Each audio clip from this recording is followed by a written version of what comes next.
तो फिर इसका मतलब ये वो वाला श्रीलंका नहीं है जहां पर रावण ने सीता माता को बंदी बनाया हुआ था, जहां पर हनुमान जी गए थे और 100 योजन की दूरी तय की थी।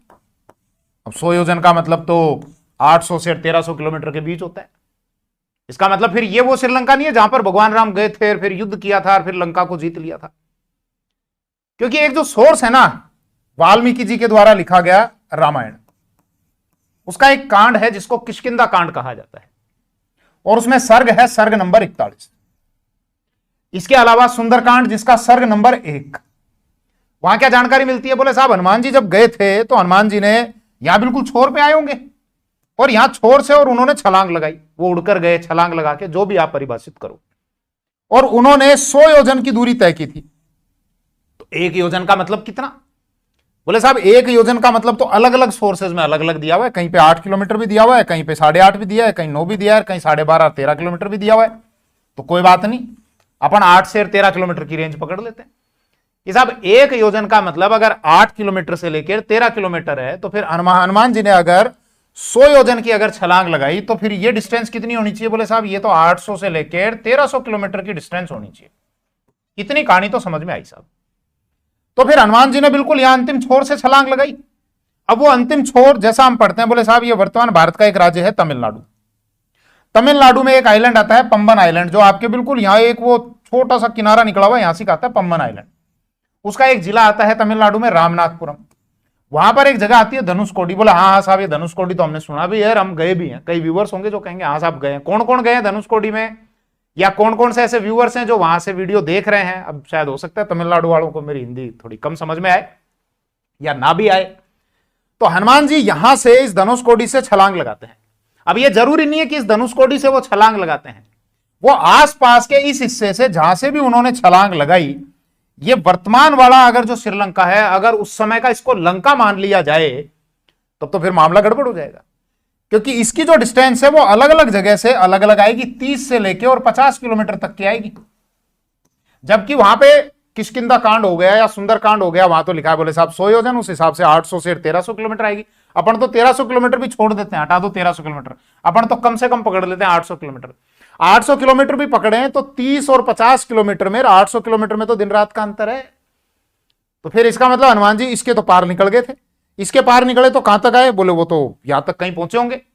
तो फिर असली लंका कौन सा है? अगर असली लंका ये नहीं है तो फिर ये क्या है? कुछ सोर्स हैं देखो। एक तो जो बौद्ध ग्रंथ है ना, जिसमें आपका दीपवंश, महावंश, ये कुछ बौद्ध ग्रंथ हैं। इसके अलावा मौर्य शासक अशोक के समय के कुछ शिलालेख। इसके अलावा बौद्ध ग्रंथ कौन कौन से? दीपवंश हो गया, इसके अलावा महावंश हो गया, और इसके अलावा एक सोर्स हो रहा है आपका बृहद संहिता। बृहद संहिता जो किसने लिखा है? जो खगोलविद थे वराह मिहिर, उनके द्वारा लिखा गया है। वो तो ये कहते हैं बोले साहब ये जो है आपका लंका और सिंघल प्रदेश दोनों अलग अलग हैं, और यहां ये वाले जो सोर्सेज है ये कहते हैं बोले ये श्रीलंका नहीं है, मतलब ये नहीं लिखा हुआ है श्रीलंका नहीं है। वो ये कहते हैं कि ये सिंघल द्वीप है या ताम्रपर्णी है। ताम्रपर्णी यानी वर्तमान का जो श्रीलंका है ना, इसको सिंघल द्वीप या इसको ताम्रपर्णी लिखा गया है। इसके संबंध में लंका कहीं यूज में नहीं लिया गया। अब फिर आप ये कहोगे बोले सर आपने वो मेवाड़ रियासत पढ़ाई थी। हाँ पढ़ाई तो थी। बोले सर वहां पर भी आपने बताया था सिंघल द्वीप, वहां पर भी इसका नाम आता है। बोले हाँ आता तो है कि यहां राजस्थान के दक्षिणी हिस्से में एक रियासत आती है मेवाड़ रियासत।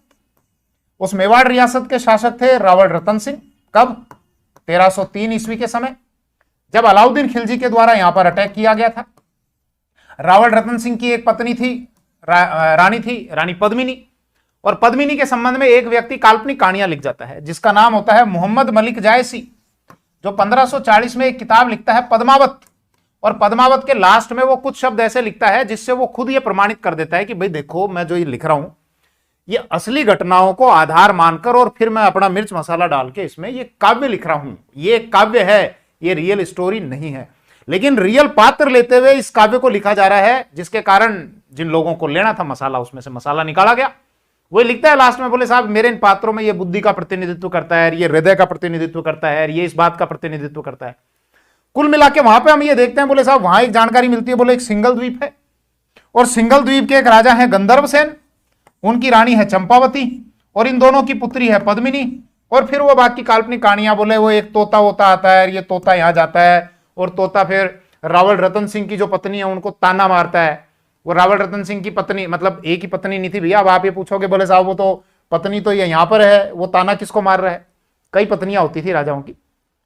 तो रावल रतन सिंह की पत्नी वो एक दिन सजी धजी थी और तोते से पूछ लिया मैं कैसी लग रही हूं। तोते ने कहा बोले जिस तालाब में कभी हंस नहीं आया हो वहां हर बगुला अपने आप को हंसी समझता है। फिर वो बोली अच्छा इसका मतलब कोई और ज्यादा सुंदर है मेरे से? बोले हाँ बहुत सुंदर है, वहां पे एक पद्मिनी है और वो बहुत ज्यादा सुंदर है। फिर ये बात रावल रतन सिंह को पता लगती है और रावल रतन सिंह केवल तोते की बात पे विश्वास करके और फिर वहां चले जाते हैं शिकारी के भेष में और फिर रानी से ब्याह, राजकुमारी से ब्याह करके आ जाते हैं। आज आपको तोता बोले, तोता पहली बात देखो श्रीलंका का है, मतलब आज जिसको श्रीलंका कह रहे हो उस समय का सिंगल द्वीप या फिर ताम्रपर्णी। तो तोते को यहां की लैंग्वेज भी आ रही है, देखो बुरा मत मानना, तोता इंटेलिजेंट है। तोते को यहां की लैंग्वेज भी आ रही है मेवाड़ वाली, और तोता देखो ट्रांसलेट करके बता रहा है, जब भी तो समझ में आएगा वरना कम्युनिकेशन गैप हो जाएगा भैया इस हिसाब से। तो कुल मिला के ये हमारा विषय नहीं है रावल रतन सिंह। केवल बात यह है कि ये वाली जो जगह है ना जिसको आज हम लंका बोलते हैं, तो जो मैंने अलग अलग सोर्सेज का रेफरेंस दिया उन सोर्सेज में तो इसको ताम्रपर्णी या सिंगल द्वीप हमको देखने को मिलता है। बोले साहब अंग्रेजों का भी तो यहां पर अधिकार था ना, और अंग्रेज इसको सिलोन बोलते थे, सिलोन। लेकिन जब अंग्रेज गए तो यहां के लोगों ने कहा बोले काहे का सिलोन रे, क्या सिलोन विलोन क्या होता है? जैसे कोई लोन मांग लिया हो किसी से, बोले ये लोन वोन नहीं चाहिए अपने को, अपन इसका नाम चेंज करेंगे। और उन्होंने 1972 में इसका नाम चेंज करके और उन्होंने कर लिया श्रीलंका। बोले देखो साहब अपने को पूरा सम्मान चाहिए, झुकेगा नहीं, तो इसलिए बोले अपन श्री जरूर लगाएंगे, अपने को सम्मान चाहिए, काहे का खाली लंका, अपन श्रीलंका लगाएंगे। तो श्री सम्मान का सूचक है, तो इसलिए उन्होंने 1972 में आधिकारिक तौर पर इसका नाम श्रीलंका कर लिया। तब ये बात तो साहब गुरुजी समझ में आ गई आपकी कि ये सोर्सेज में इसको सिंगल द्वीप या इसको ताम्रपर्णी लिखा गया है, और बाद में 1972 में इन्होंने आधिकारिक रूप से इसको श्रीलंका नाम कर लिया गया था। अंग्रेजों के टाइम इसको सिलोन कहा जाता था।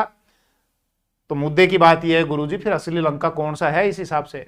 तो इस हिसाब से तो कुछ सोर्सेज अगर हम देखें तो जैसे एक जो बृहद संहिता है जो खगोलविद वराहमिहिर के द्वारा लिखा गया है, वो तो ये कह रहा है कि सिंगल द्वीप और आपके लंका अलग अलग थे। तो मान लिया साहब अलग अलग है, थोड़ी देर के लिए मान लेते हैं, कोई दिक्कत नहीं है। इसके अलावा कुछ सोर्स क्या बताते हैं जानकारी, एक तो है सूर्य सिद्धांत और एक है सिद्धांत शिरोमणि। ये जो सूर्य सिद्धांत है ये खगोलीय ग्रंथ है, इसका एक अध्याय है, अध्याय नंबर 1 और उसमें श्लोक नंबर है 62।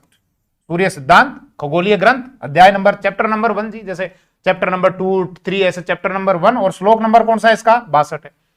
इसके अलावा सिद्धांत शिरोमणि जो किसके द्वारा लिखा गया, बोले गणितज्ञ थे भास्कराचार्य जी, उनके द्वारा लिखा गया है। और वो क्या कहते हैं, बोले साहब जो असली जो लंका है ना, असली लंका, वो असली लंका आपका धरती के बिल्कुल बीच में था। तो बीच का मतलब अगर हम पकड़ें तो आज वो वाली लाइन आती है जिसको हम इक्वेटर बोलते हैं। इक्वेटर यानी ये 0 डिग्री अक्षांश रेखा, इसी को इक्वेटर कहा जाता है। तो यहां पर ठीक है साहब, मान लिया ये इक्वेटर आ गया, तो इक्वेटर तो बहुत लंबा है, पूरी धरती के गोल चक्कर लगा रहा है। अब इसका मतलब यहां था क्या, यहां था क्या, यहां था क्या, यहां था क्या, किस जगह था श्रीलंका? तो फिर कुछ सोर्स और निकल के आते हैं। वो सोर्स ये कहते हैं, जैसे एक सोर्स है आपका आर्यभट्टीय, आर्यभट्टीय जो किसके द्वारा लिखा गया है?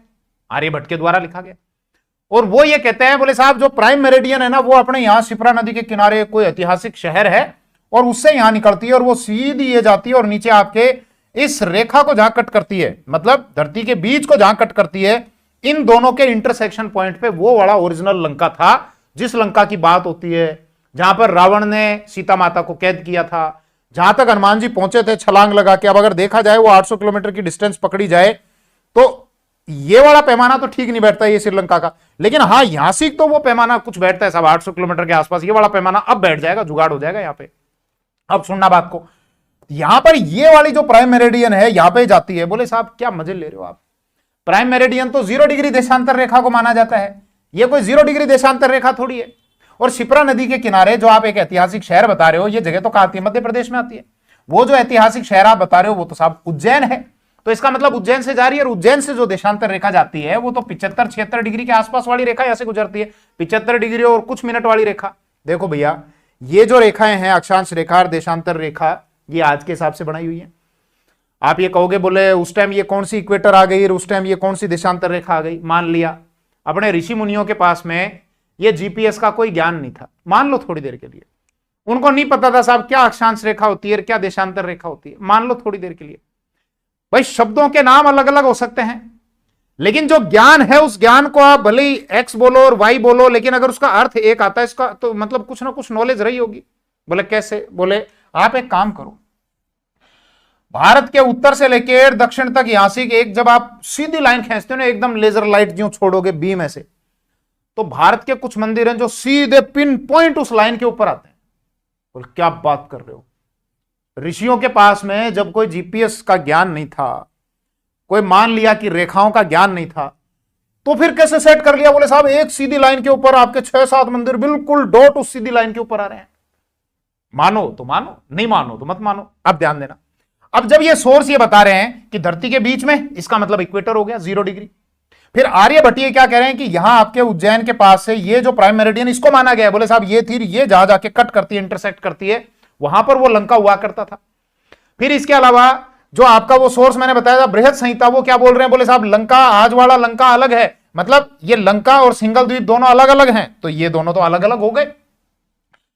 यहां अगर उस समय का वो लंका मान लिया जाए तो ये लंका फिर कौन सा आता है? इसके पास में वो आइलैंड्स आते हैं मालदीव वाले, जो एक देश है, और मालदीव का बहुत सारा हिस्सा जो है वो समुद्र के नीचे है। वो अब थोड़ा बहुत बचा कुचा चुन्नू मुन्नू सा रह गया, बाकी उसका बहुत सारा हिस्सा जो है वो पानी में डूब चुका।